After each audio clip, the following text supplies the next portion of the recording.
அமீர்கான் வந்து நீங்கள் பேசியிருக்கீங்க. அமீர்கான் வந்து தமிழ் நடித்த உடனே ஒரு கூலி படம் வந்து ஃபெயிலியர் ஆயிடுச்சு. அதை வந்து சொல்லியிருக்காரு ஒரு இன்டர்வியூவில், என்னை இஷ்யூ போயிட்டு வந்து வேஸ்ட் பண்ணிட்டாங்கன்ட்டு. உங்களுக்கு ஏதாவது சஜஷன் சொன்னாரா, இல்லை வந்து அதனால தான் அவங்க கேன்சல் பண்ண தமிழில்?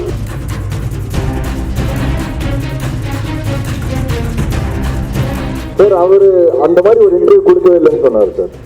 அந்த ஒரு இன்டர்வியூ நடுவில் வந்ததில்லை. அவர் எதிராக இன்டர்வியூ கொடுத்தாருன்னு அதோட ஃபோட்டோஸ் நான் எடுத்து அனுப்பிச்சேன் அவருக்கு. சரி இந்த மாதிரி இங்கே எல்லாரும் பேசிட்டு இருக்காங்க, இல்லை நான் பேசவே இல்லை, அந்த மாதிரி நான் உடனே கிளியர் பண்ணிடுறேன்னு சொல்லி அவர் ஒரு ப்ரெஸ் ரிலீஸ் கொடுத்தாரு. அவர் வந்து பியூர் லவ் ஆஃப் ரஜினி சாருக்காக வந்து பண்ணியிருக்கிறாரு. அண்ட் அவர் ஹாப்பி தான். இப்போது வந்து நான் வந்து அங்கே நடிச்சதுக்கு அந்த சீன் நான் ரஜினி சாருக்காக எக்ஸ்க்ளூசிவாக வந்து பண்ணியிருக்கிறேன். I am very happy. I have no nothing in my ஹார்ட்னு எனக்கு சொல்லியிருக்காரு. அண்ட் அதை வெளியவும் சொல்லிட்டாரு அவர் அந்த நார்த் மீடியாவில்.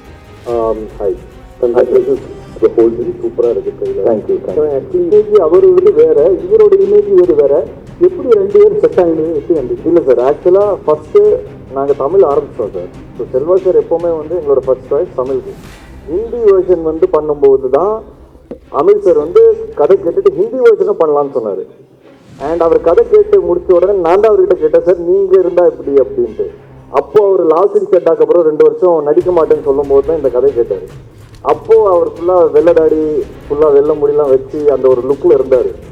ஸோ அதனால் அவர்கிட்ட கேட்கும்போது அவர் கரெக்ட், எனக்கும் அப்படி தான் தோணுச்சு கதை கேட்கும்போது. அங்கேருந்து ஒரு ஜேர்னி ஆரம்பிச்சிச்சு.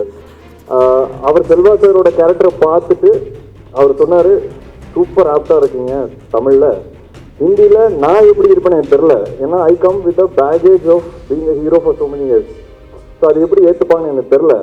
அப்புறம் அவர்கிட்ட ஒரு கொஸ்டின் ஒன்று இருந்தது, மாரல் கொஸ்டின். அது அவர் அந்த மாரல் கொஸ்டின் கேட்கும்போது ரொம்ப நியாயமாக இருந்தது. அப்போ அவர் கேட்டார், இதை மாற்ற முடியுமான்னு. அப்போ நான் சொன்னேன், சார் இந்த படத்தோட புது விஷயம் அதுதான், நான் அது மாற்றிட்டேன்னா படத்தோட சுவாரஸ்யம் போயிடும். அப்போது அவர் ஓகே, அப்போது நம்ம பண்ணாமல் இருந்தால் பெட்டர்ன்னு சொன்னார்.